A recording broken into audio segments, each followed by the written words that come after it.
Hello, everyone, and welcome to this Conversations on Groong episode. Thanks for tuning in, everyone. Dr. Archil Sikharulidze joins us today to discuss next week's upcoming October municipal elections in Georgia. Archil is the founder of the Sikha Foundation in Tbilisi, and he's a specialist in international relations, focusing on Russia, Georgia, and the region. Dr. Sikharulidze, welcome to the Groong podcast. Thanks for having me again, Asbed and Hovik. Nice to meet you. Welcome, Archil. Welcome. So next Saturday, October 4, is the day of the Georgian municipal elections. And over the past year, the ruling party, Georgian Dream, has consolidated its power in the country. And I have to say, it's been rather quiet as the elections approach. A recent nationwide poll by Gorby found that Georgian Dream enjoys 65.9% support. And this is a higher result than the pre-election polls a year ago.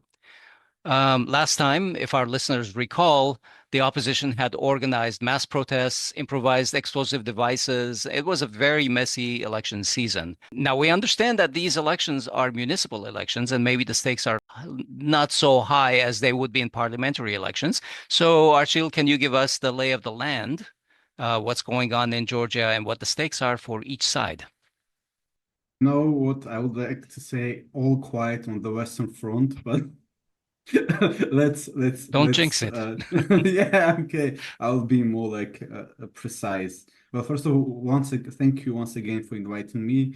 As you said perfectly, next Saturday we are going to have municipal elections. I think you a bit exaggerated the importance. You said a little bit. I think I will say that municipal elections in Georgia are usually much more dramatically less important than parliamentary elections. And let me outline the reasons. First of all, the ruling party, it doesn't matter that it is Georgian Dream or not, it usually always wins in the regions because the ruling party always have much more income and much more resources. That is why opposition in Georgia perfectly understands that it is incapable of defeating Georgian Dream in the regions. And you perfectly mentioned the parliamentary elections. And I would remind your audience that the opposition lost the regions even during the parliamentary elections totally, absolutely. They did nothing in the regions. So they tried hard to win big cities. And among the most important big cities in Georgia, there is capital Tbilisi and Batumi. And on this municipal election, there are only two questions that we should ask ourselves.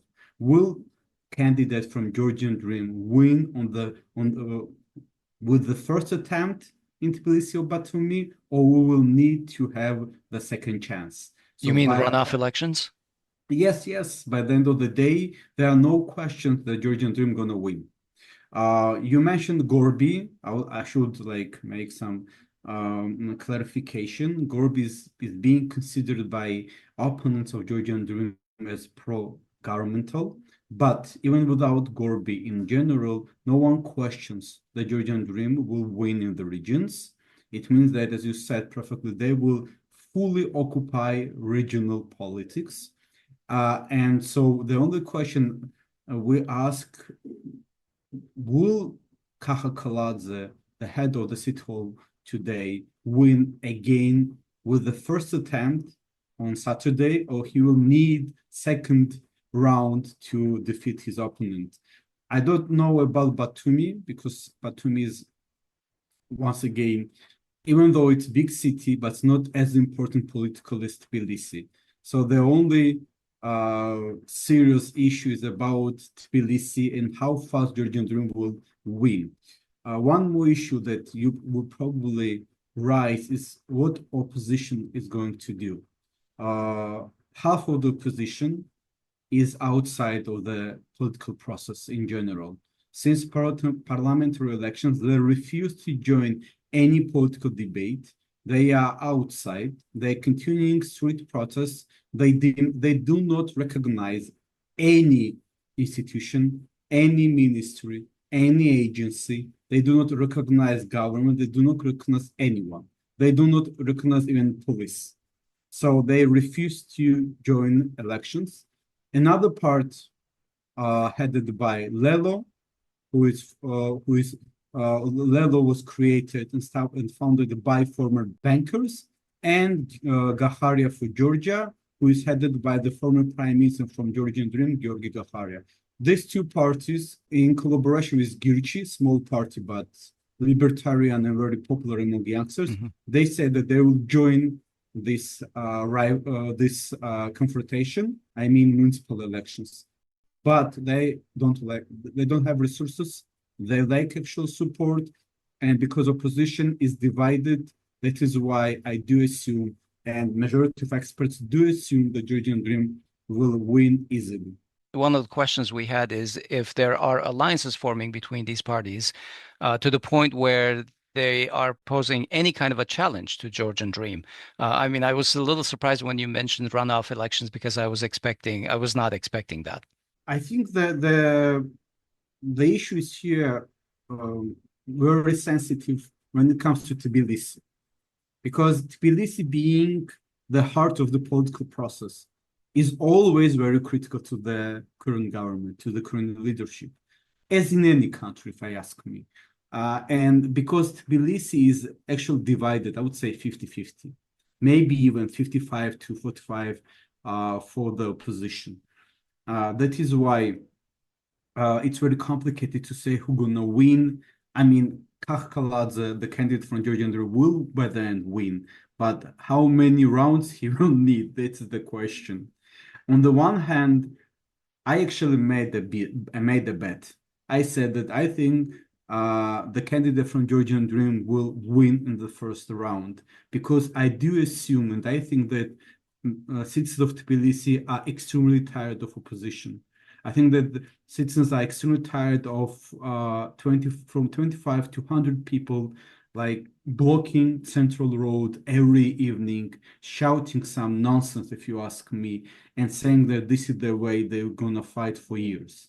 And I do assume that maybe, I cannot say 100%, these people just go and vote for Kakha Kaladze, for Georgian Dream, to finish this, to bring to the end the electoral process for the next 4 years, and to let the government to finish all this mess, and to give them a carte blanche to tell the government, please handle all this mess and bring the stability that we are actually striving for.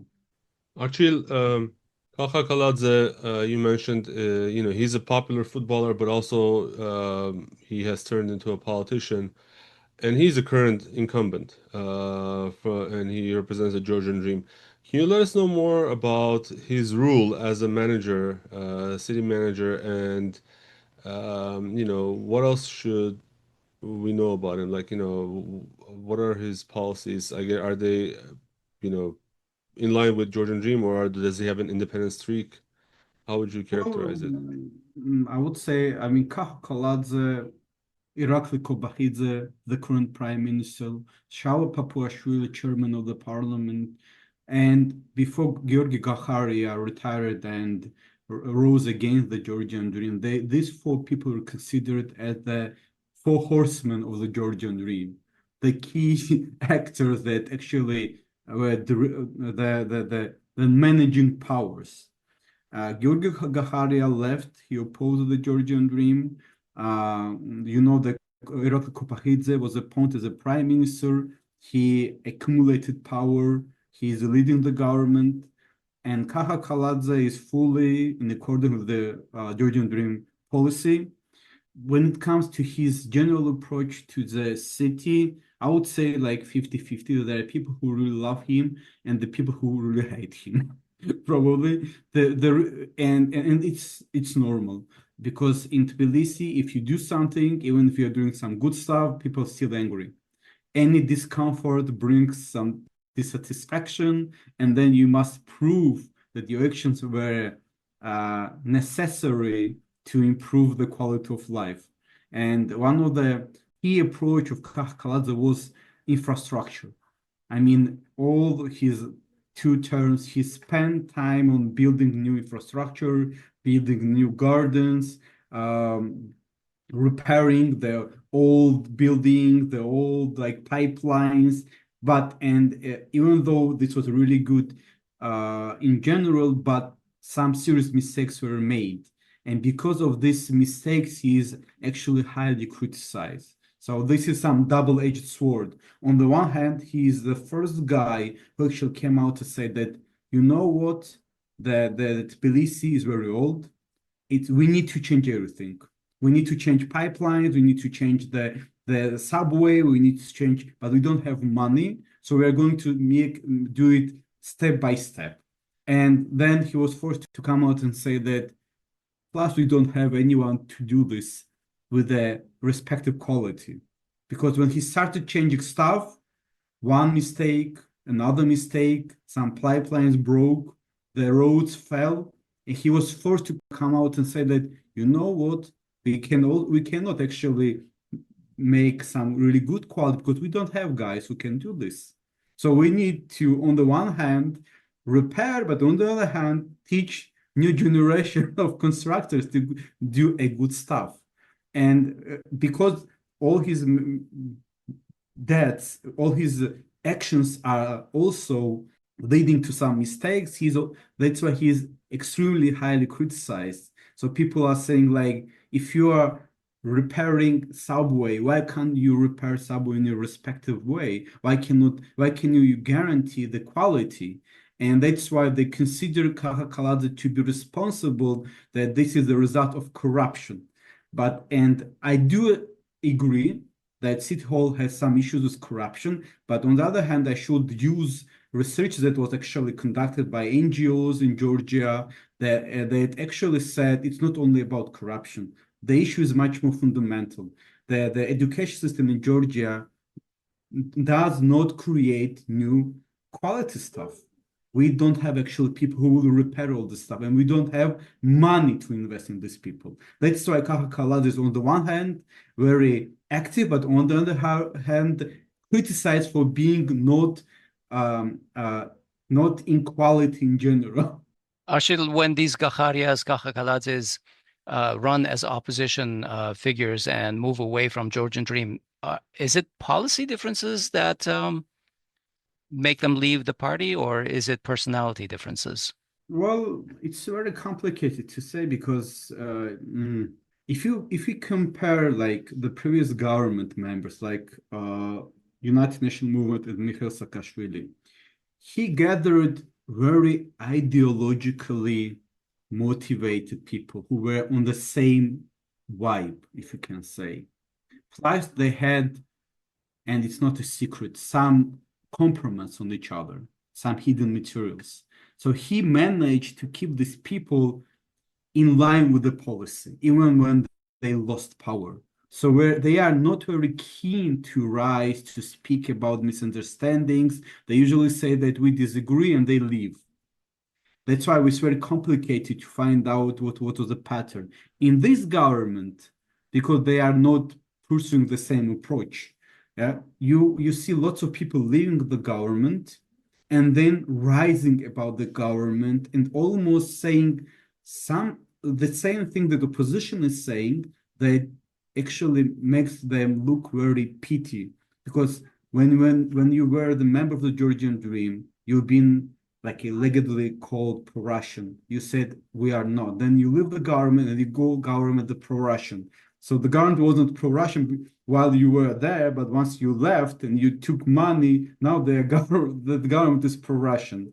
And it's very complicated to say what is the reason, whether there is a policy differences or it's like personal strive for more power, for more money, for more responsibility, because Georgian politicians are very arrogant. They would like to lead even though they don't have resources to lead. They don't have charisma, they don't have like knowledge. In case with Georgi Gaharia, I can say what people say. So Gaharia, personally, the drift started when Nicanor Melia, the deputy of the United National Movement, broke the law. He should have been detained. And as far as I know, the Georgian Dream members pushed Georgi Gaharia to make this step. He refused, and he said that I would rather retire than push for escalation of political life. So he left, and then the new had arrested Nicanor Melia easily without some issues, and he was like detained and then like freed later on. So Gaharia said that I left because I didn't agree that we should arrest politicians even if they are guilty, because this leads to radicalization, opposition, and internal division. But what Georgian Dream actually says, and they're pushing this, that he left because he was pushed by Kelly Degnan, the former ambassador of the United States in Tbilisi, who told him that this is not in the interest of the United States, that he should keep in mind that Washington is in charge, and Nicanor Melia is pursuing interests of the West. So arresting him means attacking the interests of the United States. And this is very clearly stated by Georgian Dream members, that Gaharia was pushed, managed, manipulated by Western ambassadors. Archil, as you mentioned, Saakashvili and his UNM movement are boycotting the election. This is interesting because there have been some voices in Armenia too, like in the Armenian opposition, saying that the opposition should fully disengage from any kind of sort of participation in so-called recognition of the government. Whether it's from the parliament, they should lay down their mandates, they should go to the streets. What do you think of this strategy? How is it working in Georgia? And what else can you tell us about this boycott? Like, where is this going to end eventually? Well, I think from my experience, this is a dead end, because the policy of boycott is nothing new in Georgia. I would remind you that during elections in 2008, political position in Georgia didn't engage, they didn't recognize the results, plus they refused to join parliament, and we had one-party parliament headed by United National Movement, by Mikhail Saakashvili, and he ruled the country easily, one-handedly, with no opposition in general. And by the end of the day, Bidzina Ivanishvili appeared at some point, and he managed to unite all opposition. He managed to unite the critical electorate and voters, and they managed to defeat Saakashvili during the next elections in 2012 and in 2013. So the Georgian example shows that if there is a well-built vertical system where the government is pretty strong, it is supported financially by the business, it holds a grip on the police and military, so you are not a rogue state in general, then there is no sense of doing such stuff unless you're going to engage into civil confrontation. But for civil confrontation, you need a really, really strong support from civilians, and it means that your government is at least authoritarian regime, if not dictatorship. And because in Georgia, we never had actual dictatorship, we had during Saakashvili pretty strong authoritarian tendencies, this approach was useless. The same is happening nowadays. When opposition said we are not going to join the political process, I think they lost everything. The only hope is that Europe at some point will come, I don't know, maybe arrest, kill, or kidnap or cancel the government, and they will just come easily, because any rhetoric about engaging to a violent action is not supported in Georgia, and everyone understands that we already experienced civil war in Georgia. Every civil war in Georgia leads only to divisions and to only catastrophe. The same I would argue about Armenia. I mean, I'm not Armenian, but I've been to Armenia plenty of times. I research Armenia. You may not like Nikol Pashinyan, but the reason from my standpoint why he is in charge is because there's a huge amount of apathy among civilians in Armenia. As I said previously, voters are still processing the issue that they're experiencing. What opposition actually needs is a new leader who will unite them, who will prepare for elections and defeat Pashinyan in the elections. This will be from my standpoint, from Georgian political environment development experience, this is the best option, because I don't think that Armenia is Can we ready. borrow Ivanishvili for a couple of years? You know, actually, there is a issue with Ivanishvili.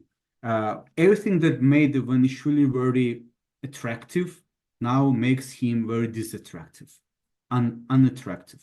So the problem with people like Ivanishvili is that at some point they were very popular. They brought peace. They brought the changes, but then they general wage, they richness, they abilities made them target for criticism.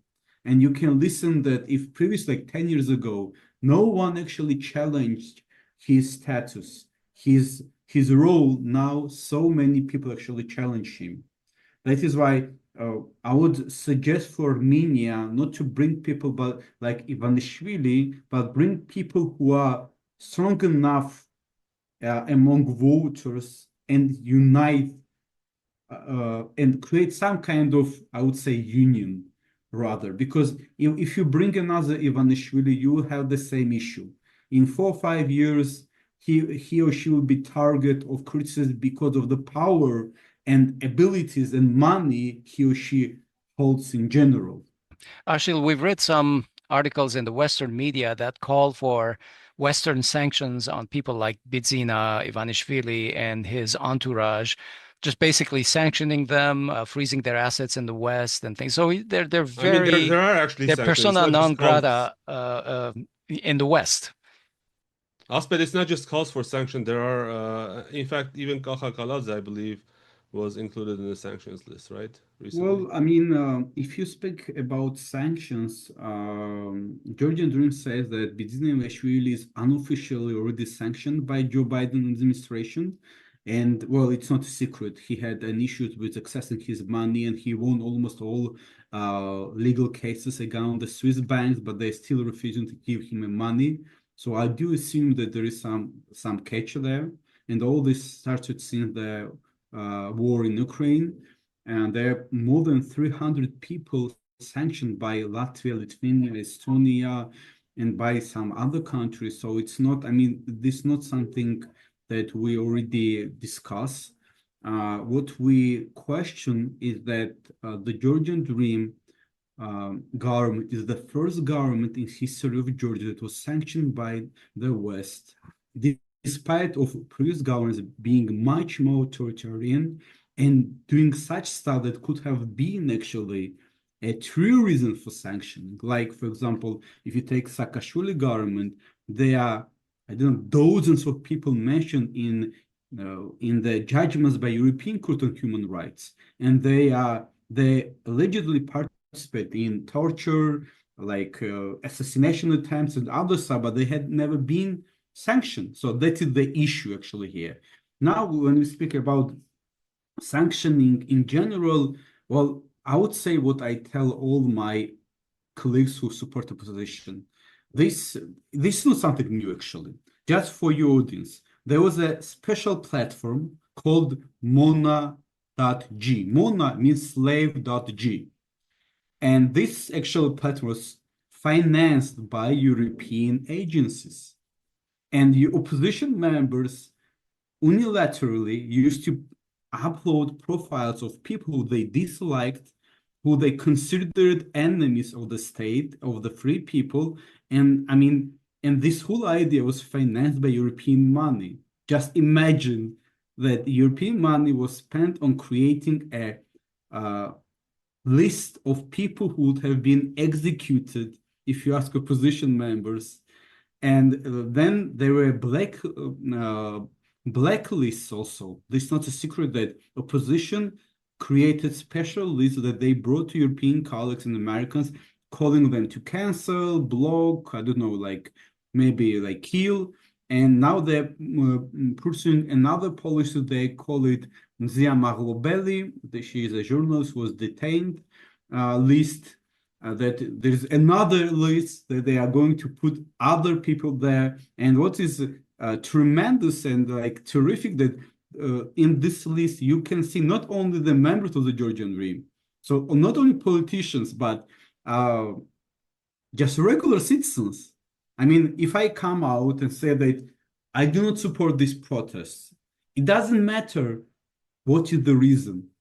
Even if I consider these people to be the most anti-European, I can be in this list only because I do not support the protest. So it's not only about, being a member of the government. It's in general doesn't sharing the idea that we should overthrow government to do something crazy because European ambassador said so. And that is the whole crazy stuff. Because once again, to sanction someone, you must have some legal reasoning.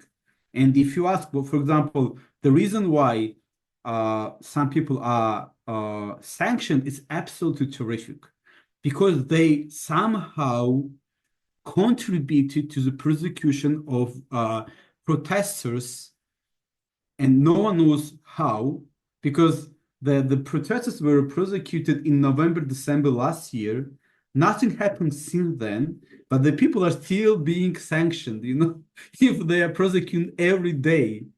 So the reasoning is absolutely, I mean, nonsense, because you can just go to any European court and win the case easily, because it's only politically motivated ideas and no legal background for that. Yeah. Archil, actually, I was going to ask you if the EU remains the most polarizing topic in the politics of Georgia. But let's actually dive deeper into that very issue, because one of the main reasons why there was so much unrest in Georgia in 2024 was this so-called foreign agent law that Georgian Dream passed. Now, the law required basic transparency and accounting of foreign funding flowing through the NGOs in the country. And it's been a year since then. So how is that working out for Georgia? Unfortunately, I wrote a comment where I actually remembered very popular and prominent Russian politician, Viktor Chernomordin. Maybe some of you still remember him. He was actually in charge of the government in Russia in 1993 when there was a fiscal reform in Russia. And at some point when they realized that they made the same mistakes that they used to make, he said that, well, we wanted the best, but we got the regular result, as usually. That was his reaction when we speak about the foreign agent law. So let's say briefly why it was decided to push. Because Georgian Dream considered foreign interference to be a serious challenge. They argued that the European and American embassies were contributing and financing opposition through NGOs and helping political parties to overthrow the government. And it's very difficult not to agree when you just listen to a few comments that were made before the parliamentary elections. So there are obviously enough factuality to say that they are actually correct. They asked European ambassadors to stop doing this. As far as they say, they'll be promised that they'll be over, but nothing had been changed, and they pushed for this law. This law was initially called Russian law by Kelly Degunin, American ambassador, former American ambassador, and opposition and opponents took this label Russian law, even though it has nothing to do with Russia. It's all just copy-paste from FARA, and you know that FARA was accepted in the United States of America. And you also know that such laws are in other countries, including European countries, but it is in Georgia called Russian.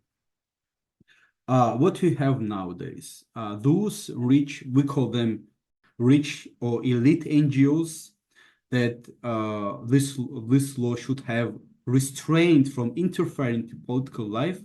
These NGOs refused to register, and they moved their headquarters or registration abroad to European countries. So they just brief example. Let's imagine we have Transparency International Georgia. They said, oh, we are not going to follow the Georgian laws because we are above it, because we are financed by Europe. Why should we follow your rules? So they, for example, went to Germany. They registered in Germany. They are following the German laws because they cannot avoid them, but they continued to contribute in political life in Georgia. That's what they did. So they simply said that we don't care about your laws, but we care about European laws. But and why I brought the Victor Chernomordin, who said that we wanted the best, but we got as usually. Because, yes, Georgian Dream made the same mistake as or everyone does in the post-Soviet space. The idea was really good. You cannot let everyone to contribute to political life from abroad.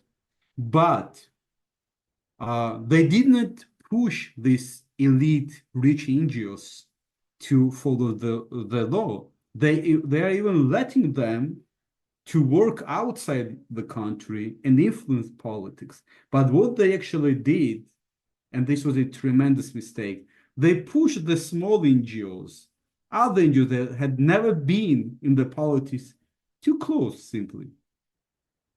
And what we have is that instead of getting the best result and pushing those politically motivated NGOs to stop doing this, they just relocated and are doing the same stuff. And it seems the government is unwilling to push them because they can have issues with Europe. But the rest NGOs were doing actually the job. They were not politically motivated. They were forced to close. And I can bring one simple example. I've been collaborating with the institute that is studying Islam and general education. They've been registered in Georgia particularly because Georgia was considered as one of the most free countries in the post-Soviet space. And this institute provided free education, books, collaboration with institutes. So the government asked this institute to re-register, even though the registration process was not actually necessary. And as soon as the replies, they got answer that, oh, we are not going to register you anymore. You do not fit our national interest. Bye-bye, goodbye. And that's all. 5 years work just collapsed.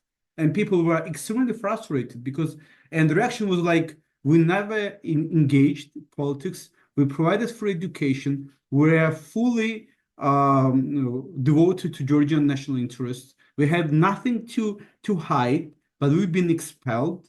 We are forced to leave. People are unemployed, not paid salary.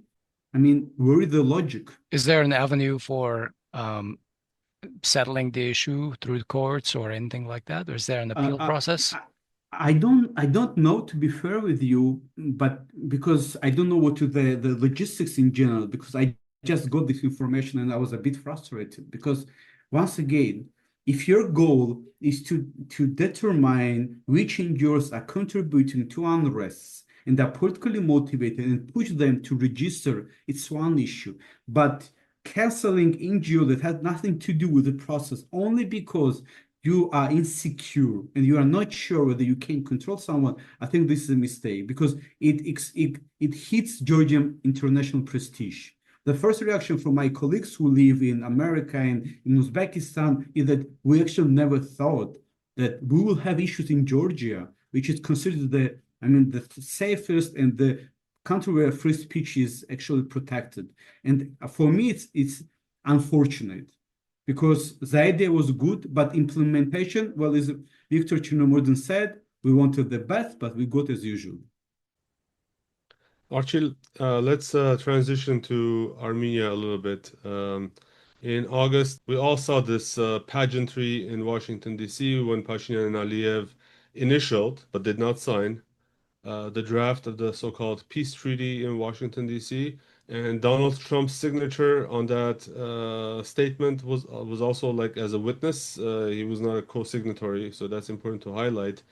Now, this deal in Washington paves the way for this so-called Trump route for international peace and prosperity, TRIPP, also referred to as the Zangezur Corridor by our Western and Eastern neighbors.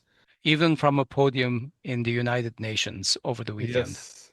Yeah. And they're still like, Pashinyan and Aliyev are bickering about, whether it is a Zangezur corridor or whether it isn't. But in reality, it contains language about unimpeded passage from Azerbaijan proper to Nakhichevan.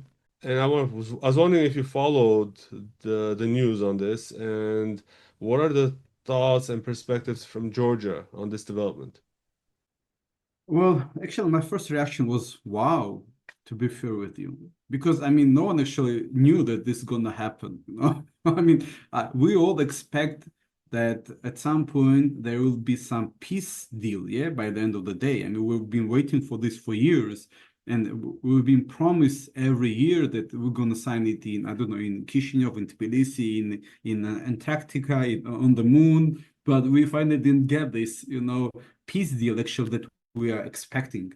But instead we got, well, I called this well-designed PR campaign by Donald Trump to get his Nobel Prize. Because my first reaction was well, first of all, I was a bit frustrated when Georgian politicians clapped and said like, wow, congratulations. I mean, why? Because if this corridor will be established, Georgia loses its carte blanche as a as a transit territory. So there is nothing that we should cherish. You know, nowadays, especially when we have a Cold War with Europe, Donald Trump is not on the mood to discuss issues with Georgian Dream yet, and there is a war in Ukraine. So this is not the best geopolitical set for Georgia, and losing this carte blanche is not the best thing that can happen. So this, you know, this collapse and this happiness, I was a bit like, no. This is not something we actually would like to get nowadays. So this is my first reaction. Second one, of course, we all would like to see the fair deal between Georgia, between Azerbaijan and Armenia, but we see that it's not about fair deal. It's about Armenia giving up some key issues to assure Turkey and Azerbaijan that if at some point Pashinyan leaves, there is no road to back. So there is no way that Yerevan can come back. And it somehow reminds me Boris Yeltsin's words in 1999, December 31, when he said that my grand goal of my life, of political life, was to make sure that Soviet Union will never come back. Now we have questions, but the same is here. It seems that Pashinyan is doing everything possible to make sure that the mountain Ararat won't be on Armenian passports, that the Nagorno-Karabakh will never be mentioned, because it seems that he is not sure that he will be there next in a few years. But by the end of the day, I have only one question. What is the final result? Because, and here's the key argument, from geopolitical standpoint, Washington has no power here. And we know that Iranian foreign minister said that there will be no corridor unless Iran and Russia says so. So from geopolitical standpoint, the reason we are having war in Ukraine is because Washington and Brussels decided they can't go it alone. And Russia said, no, this is not going to happen. So here we're having the same. So the two guys went to Washington to sign a treaty that will affect Georgia, Iran, Russia, Turkey, without even discussing and negotiating the topic. So that's why I do not consider this agreement to be serious, because unless Iran and Russia say so, and plus you discuss it with Georgia, I don't think that it's possible to create a corridor. And don't forget, you first of all, you connect mainland Azerbaijan to Nakhichevan through a very small, narrow corridor that should be protected by private American military group. Who will let American troops to be on the ground in Armenia? This is a direct threat. Not far from the Iranian border, too. Yeah, this is that. I mean, this is 100% direct threat to Iran and Russia. I mean, if Russia lets this to happen, then some hidden negotiations are happening on the ground. I'm convinced that there's something like that going on. But I'm not sure what United States of America can offer Iran in exchange, because, okay, Trump won't be there on the ground tomorrow. And how will then Iran react on Americans being on the ground in Armenia, a very sensitive region? And who will protect these American militaries. If something happens, how can we avoid the global war? I want to know your view of the concerns that we've actually had that this corridor could block connectivity between Armenia and Iran. And of course, that is the North-South corridor. And Georgia is part of that North-South corridor. So you have a big stake in it. And yet nobody's really talked to you about this, as far as I know.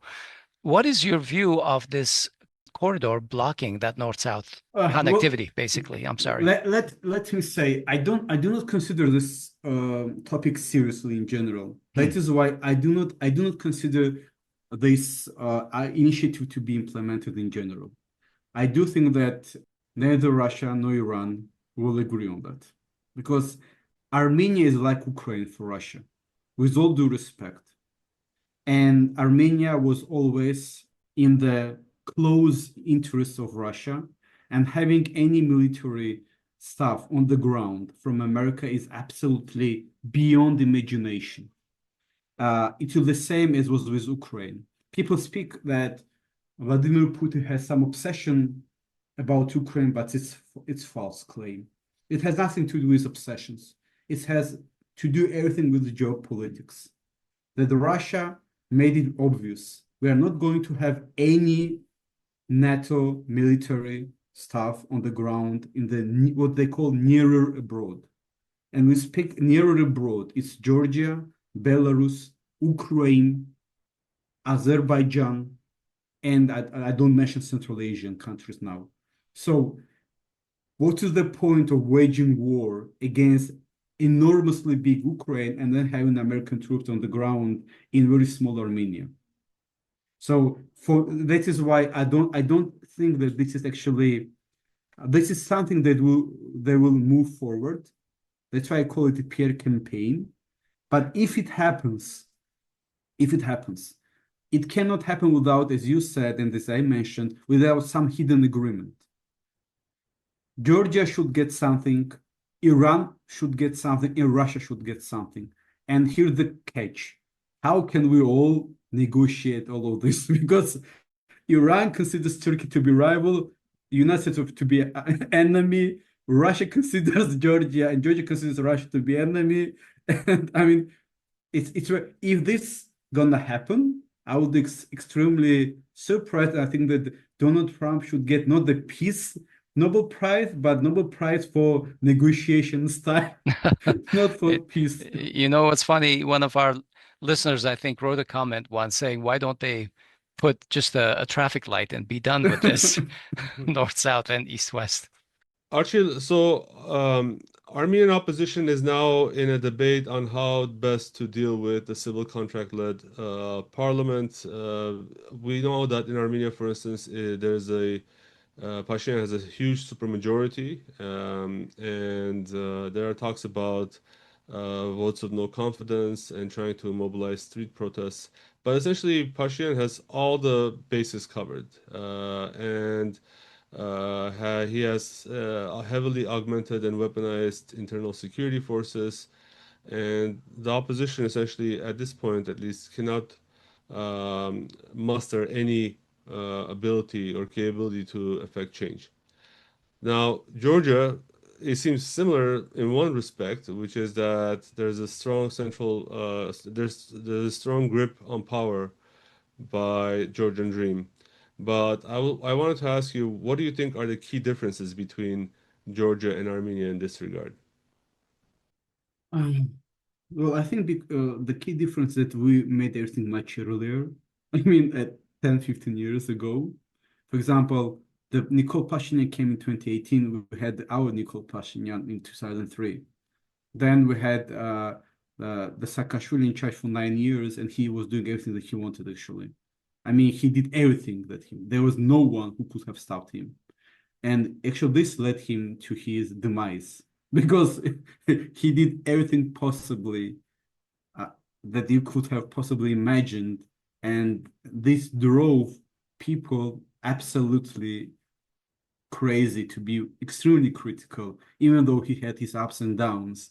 And then at some point, some person came out and he managed to defeat the government in the regions that it never actually lost. So in Georgia, we have such a phrase, that I will just paraphrase. If you see someone crazy enough, just let him to move on, and he will fall somewhere without your help. So the best policy for me, for Armenians, is to let Pashinyan to slowly make so many mistakes that by the end of the day, they will be able to accumulate this dissatisfaction and defeat the Pashinyan. And what's very important, this is the mistake that everyone makes. We mainly concentrate on Yerevan and Tbilisi, but the power lies in the regions.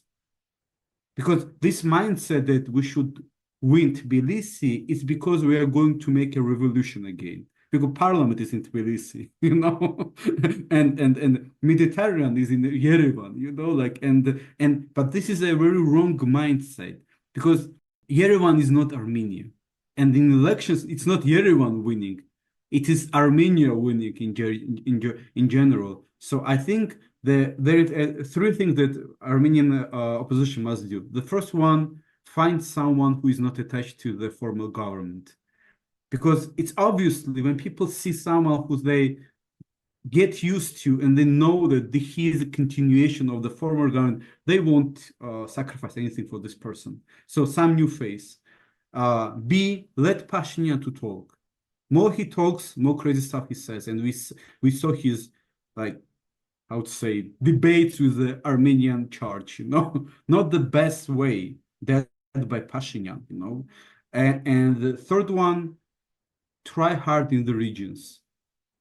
Try hard in the regions because once they look at Georgian opposition, they almost won Tbilisi, but they lost elections parliamentary because all regions were dominated by the government. Georgian Dream was smart enough to realize that the power lies in the people, and people live, yes, in Tbilisi, but those who can bring you additional votes are in the regions. So you need to work hard in the regions. And if you work hard in the regions, we won't make the mistake Georgian opposition did. And look at Georgian opposition now. They are not even trying in the regions anymore. They just gave up. They said, we are not going to even put candidates on the municipal elections. Just think how enormously failed they are in the regions. So they won't be able to win elections unless, and this happens once in 12 years and in 15 years, unless something fully crazy stuff happens and people even in the regions realize that we are fed up. But you need to bring people to this point to have them. And as I said, the best way to learn, just read modern political history of Georgia for the last 15 years. This is the best handbook for Armenian colleagues. Of course, if you are willing to push for political changes, if you are willing to push for another revolution, then you're going to have another Pashinyan and the same cycle over again and again and again. Okay, well, I like your advice. So let's close on that note. Thank you very much for joining us, Archil. We'll talk to you soon. And I hope that these elections go peacefully and according to the will of the people. Well, if not peacefully, we'll meet each other sooner than we expected. Yes, that's true. Take care. Okay. See you soon. Bye-bye. Okay, well, that's our show today, Hovik. We recorded it on September 28, 2025, basically 6 days before the Georgian elections. We've been talking with Dr. Archil Sikharulidze, who is a founder of the Tbilisi-based research institute Sikha Foundation in the Republic of Georgia. He holds degrees and his specialty is in international relations, and he focuses on Russian and Islamic studies as well as political processes and international relations in Ukraine, the South Caucasus, and Kazakhstan. And he writes extensively for various local and international media platforms. Asbed, I was, prior to the show, I was researching any news that I could find about Georgia, and I realized that there is nothing about these elections in Georgia. So I was like both surprised and like I'm asking myself, are we just basically talking into the ether? Because it seems like there's a huge disinterest in the topic, especially in the English language. But from another perspective, here we are, two guys in Armenia that are trying our best to cover the region. So, I would like to ask our listeners, if you appreciate that, then do the needful, and at the minimum, like, comment, and share our podcast so that we can get the boost from the algorithm. And if you're feeling extra generous, then why not also contribute? Podcasts.groong.org/donate.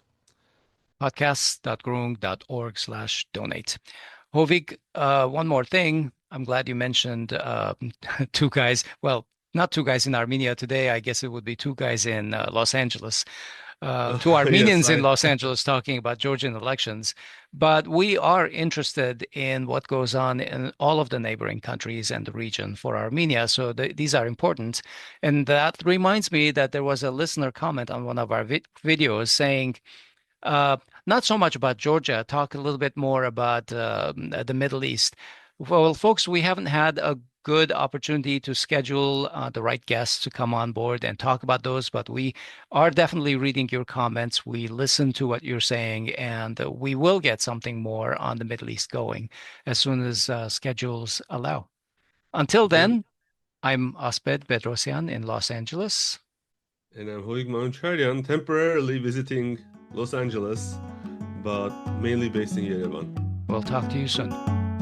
Take care.